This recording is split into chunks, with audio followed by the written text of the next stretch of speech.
et je discute de ce problème avec la lieutenant générale Jenny Carignan. Bonsoir, Madame Carignan. Bonsoir, merci pour l'invitation. Merci d'être avec nous, c'est très apprécié. Quand on regarde les chiffres, ça veut dire que 2000 employés ont été agressés sexuellement dans les forces armées en 2022. Ça a doublé par rapport à 2018. Qu'est-ce qui fait que les choses empirent comme ça? C'est sûr qu'on est très préoccupé par ces chiffres-là et c'est certain que ça nous permet de bien informer le travail continu qu'on fait dans le domaine des inconduites sexuelles.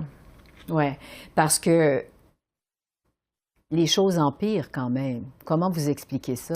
Alors, les résultats que le sondage nous montre, il est trop tôt présentement pour déterminer qu'est-ce qu'ils veulent dire exactement. Je m'explique, c'est que une augmentation des chiffres peut vouloir dire que les gens, le niveau de compréhension et d'éducation a augmenté, ou ça peut aussi vouloir dire que le nombre d'incidences a aussi augmenté.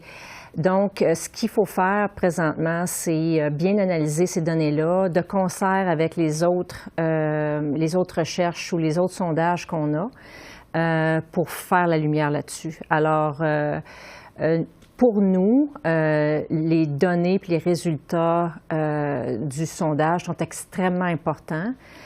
Justement avec la richesse de données qui est à l'intérieur de ça pour bien prioriser et continuer nos efforts. Ou même, dans certains cas, va peut-être falloir changer de cap sur certaines choses qu'on est en train de faire. Oui, parce que quand même, un peu ironiquement, la même année de ce sondage-là, 2022, il y a l'ex-juge de la Cour suprême, Louise Arbour, qui avait enquêté sur ce problème-là et qui accusait l'État-major de se traîner les pieds dans la lutte contre les inconduites sexuelles. Jusqu'à quel point il y a une résistance au changement au sein de l'État-major de l'armée? Depuis le dépôt du rapport de Mme Arbour, c'est en fait un autre des documents ou des produits qui nous aident aussi à travailler l'espace inconduite sexuelle et culture aussi. Donc, le travail de Mme Arbour informe aussi, en plus des sondages, ce qu'on fait comme initiative et comme mesure qu'on met de l'avant.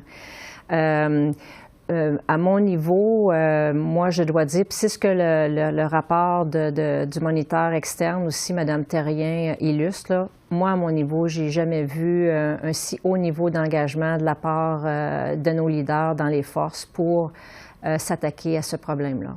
Mais quand on regarde les chiffres, on peut se permettre d'en douter quand même. Vous comprenez ça? Ce qu'il faut faire, c'est faire le travail pour bien analyser ce que les chiffres veulent dire. Alors, ça peut être une bonne et une mauvaise nouvelle, toutes les deux en même temps. Alors, c'est vraiment ce travail-là qu'il faut poursuivre en termes d'analyse pour bien encadrer ce que les chiffres veulent dire.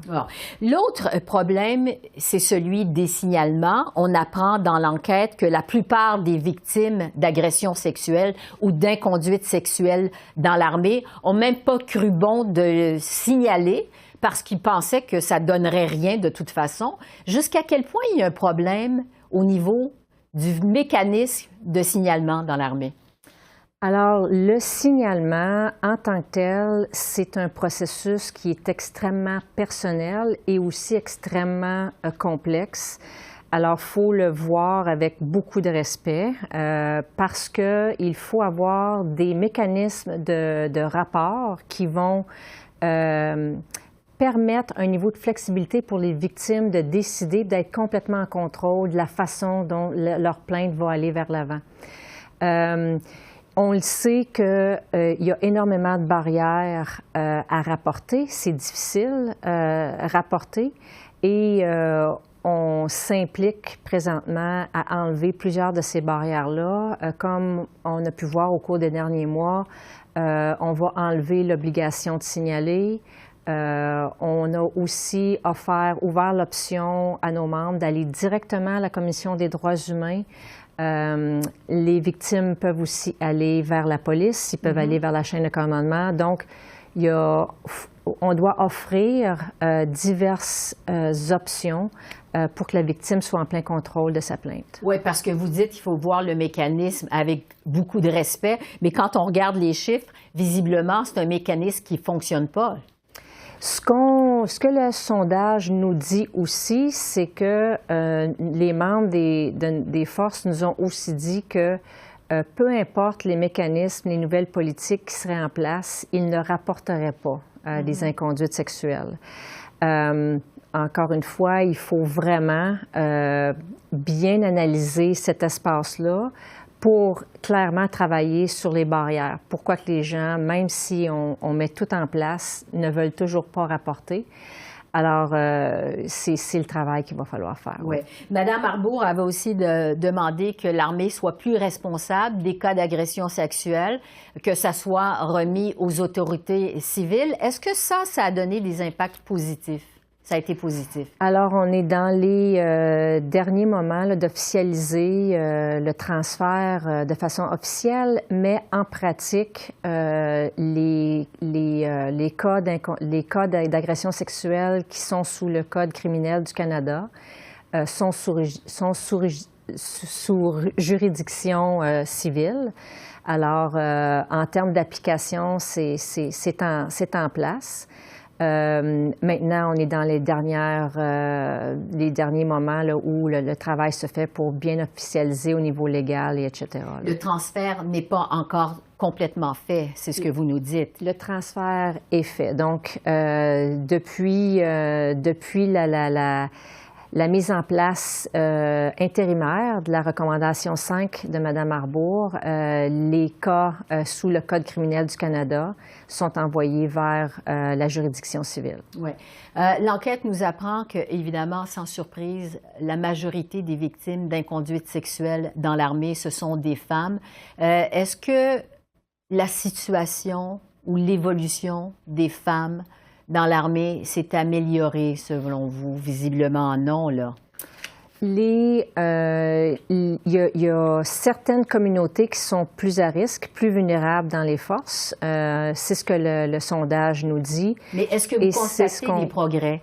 On constate des progrès. En fait, c'est ce que le sondage nous dit aussi en tant que tel. Donc, le sondage nous illustre clairement que la majorité des gens ont remarqué des améliorations, que la majorité des gens maintenant au sein des forces sont plus éduqués, sont plus au courant et aussi ont une perception plus positive de leur environnement de travail.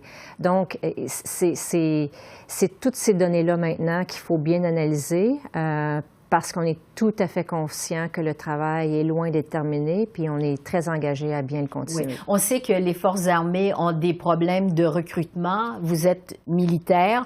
Vous, quand une jeune femme vient vous voir et qu'elle vous demande si vous lui conseillez de joindre les rangs de l'armée, êtes-vous à l'aise de lui conseiller? Tout à fait. Les Forces armées canadiennes ont un rôle absolument essentiel au sein du Canada. C'est un rôle qui est honorable. C'est un mandat, une mission de service. Et j'encourage tous les Canadiens à se joindre à nous pour faire ce travail-là. Jenny Carignan, lieutenant général, merci beaucoup. Merci. Merci.